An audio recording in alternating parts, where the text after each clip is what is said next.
Hello everyone, welcome back to my channel.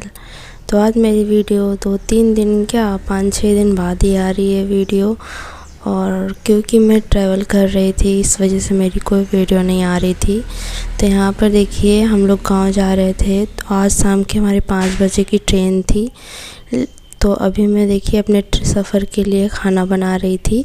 तो खाने में मैंने करेले की कलौंजी बनाई है, जिसे भरवा भी बोलते हैं, और साथ ही में पूड़ी बनाया है। और किचन को मैंने पूरा खाली इसलिए कर दिया है क्योंकि जिनका क्वार्टर है, जो ओनर है, वो आने वाली हैं और अब वो किचन जो है ले लेंगी, तो इस वजह से। और चाय भी बनाया था क्योंकि सर्दी काफ़ी ज़्यादा हुई थी, तो खूब सारा अदरक अजवाइन वगैरह डाल के मैंने चाय बनाया था। लेकिन हमारे मोबाइल पे बाद में एसएमएस आ गया कि ट्रेन हमारी लेट है 6-7 घंटे। तो फिर हम लोग नीचे टहलने चले गए, मैं और बाबू। और बाबू के पापा बाबू के लिए एप्पल लेने के लिए गए थे। तो देखिए कैसे बुला रही है वो। और फिर फाइनली हम लोग 8 बजे रेडी होके निकल गए और बाबू के पापा सामान ढोने के लिए भी रेडी हो गए। तो यहाँ देखिए हमने टैक्सी पकड़ ली है और मुंबई को बाय बाय बोल रहे हैं। इस बार शायद मैं मुंबई ना आऊँ, क्योंकि उसका रीज़न आप लोगों को बाद में पता चलेगा। और यहाँ पे देखिए हम लोग इस स्टेशन आ गए हैं। काफ़ी ज़्यादा ट्रेवल हुआ। टैक्सी से पहले सीएसटी से फिर कुर्ला से फिर वापस से ऑटो से एलटीटी आ गए हम लोग। और यहाँ पर बाबू देखिए मस्ती कर रही है स्टेशन पे। और मैंने भी थोड़ी बहुत वीडियो शूट करा ली अपनी, क्योंकि मैं वीडियो में ज़्यादातर दिखती नहीं हूँ इस वजह से। और ट्रेन हमारी इतनी ज़्यादा लेट थी कि पूछिए ही मत। 5 बजे की ट्रेन 11 बजे रात को आई थी। और उसके बाद भी ट्रेन की सफाई वगैरह हुई और फिर नाइट में 2 बजे ट्रेन स्टार्ट हुई। तो हम लोग काफ़ी ज़्यादा परेशान भी हो गए थे और गुस्सा भी बहुत ज़्यादा लग रही थी। तो ये देखिए सुबह सुबह मॉर्निंग का सीन है ट्रेन का। और मैं उठ गई तो मैंने थोड़ा सा वीडियो बनाया। और साथ में देखिए बाबू और उसके पापा भी उठ गए हैं सोकर। तो मेरी तबीयत तो घर से ही ख़राब थी, लेकिन ट्रैवल में और इतना ज़्यादा ट्रेन हमारी लेट हो गई और भी ज़्यादा ख़राब हो गई।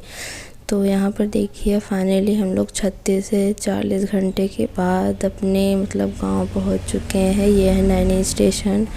और 24 घंटे का सफ़र हमने इतने ज़्यादा टाइम पे कभी नहीं किया था। और बाबू देखिए आ गई, उसको बिल्कुल भी अजीब नहीं लग रहा था। इस बार घर आते ही वो सबसे पहले खेलना शुरू कर दी। सारे कमरे में जा रही थी सब जगह, उसको बिल्कुल भी नया सा नहीं लग रहा था। फिर हम लोग आ गए अपने रूम में। और रूम की हालत आप लोग देखिए कितनी गंदी हो रखी है। बहुत धूल, कीड़े मकोड़े, जाले, सब कुछ। क्योंकि हमारे जाने के बाद रूम को लॉक करके रख देती हैं मम्मी जी, और उसके बाद फिर जल्दी आता नहीं है कोई। तो इस वजह से ऐसे ही हो जाता है वो।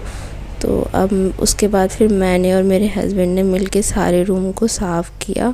आप लोग देख सकते हैं कितना प्यारा रूम हो गया। वही रूम कितना सुंदर दिखने लग गया। तो उसके बाद फिर मैंने और मेरे हस्बैंड ने थोड़ा सा रेस्ट किया, आधे घंटे के करीब। और उन्होंने बोला कि अभी थोड़ा रेस्ट कर लो, उसके बाद पढ़ाई करना। तो फिर मैं फाइनली आज 5वें दिन मैं 27 को पढ़ाई की थी। उसके बाद से मैंने बिल्कुल भी पढ़ाई नहीं किया है।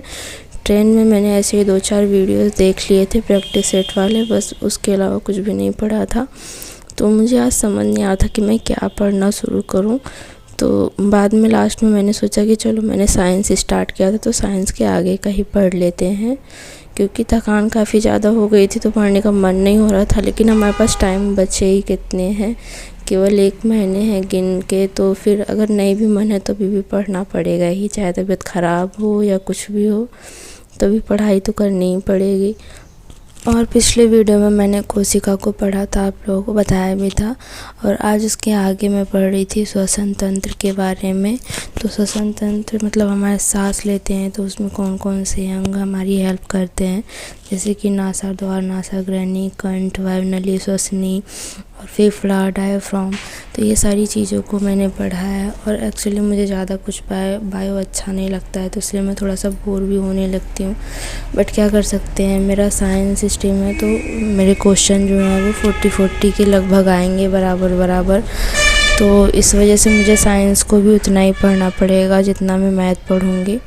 तो यहाँ देखिए मैंने 1 घंटे 25 मिनट लगभग पढ़ा है। उसके बाद भी मैंने ब्लड वगैरह को पढ़ा और परिसंचरण तंत्र को पढ़ा। इस तरीके से मैंने 1.5 घंटे पढ़ाई की। उसके बाद फिर नीचे आ गई, क्योंकि ससुराल है तो ससुराल में सब कुछ समय से होता है, इस वजह से नीचे आ गई। फिर मैंने चाय बनाया, चाय सबको ही पी लिए। फिर मैं देखिए डिनर बनाने लग गई।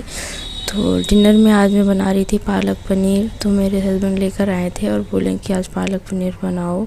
उनको मेरे हाथ की पालक पनीर अच्छी लगती है, इस वजह से तो इसी बहाने से सारी फैमिली भी खा लेगी।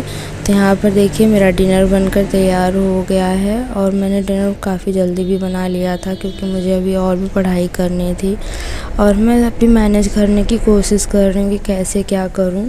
फिर मैंने अपने किचन की देखिए थोड़ी बहुत सी जो भी क्लीनिंग हो सकती थी वो उतना मैंने कर लिया। फिर आ गए अपने रूम में और यहाँ बाबू और उसके पापा खेल रहे थे। ये जो मेरे गुड्डा है वो मेरी शादी का है। मैंने इसे बचा के रखा था कि बाबू इसके साथ खेलेगी, मगर वो खेल नहीं रही है बल्कि डर रही थी इससे। फिर मैंने वापस अपने टाइमर को ऑन कर दिया है। उसके बाद पढ़ने के लिए बैठ गई हूँ और काफ़ी जल्दी मैंने सब कुछ कर लिया था। सब कोई ने जल्दी से डिनर भी कर लिया और घर पे सबको पता चल गया है कि हाँ मैं किसी चीज़ की प्रिपरेशन कर रही हूँ। तो सबको ही सपोर्ट कर रहे हैं कि हाँ जैसे भी उसको मैनेज करना है वो करे, हम उस पर उसका सपोर्ट करेंगे। और मेरी तबीयत इतनी ज़्यादा ख़राब है कि मुझे बहुत ज़्यादा खांसी भी आ रही थी, तो हस्बैंड ने दवा भी ले आया था आज।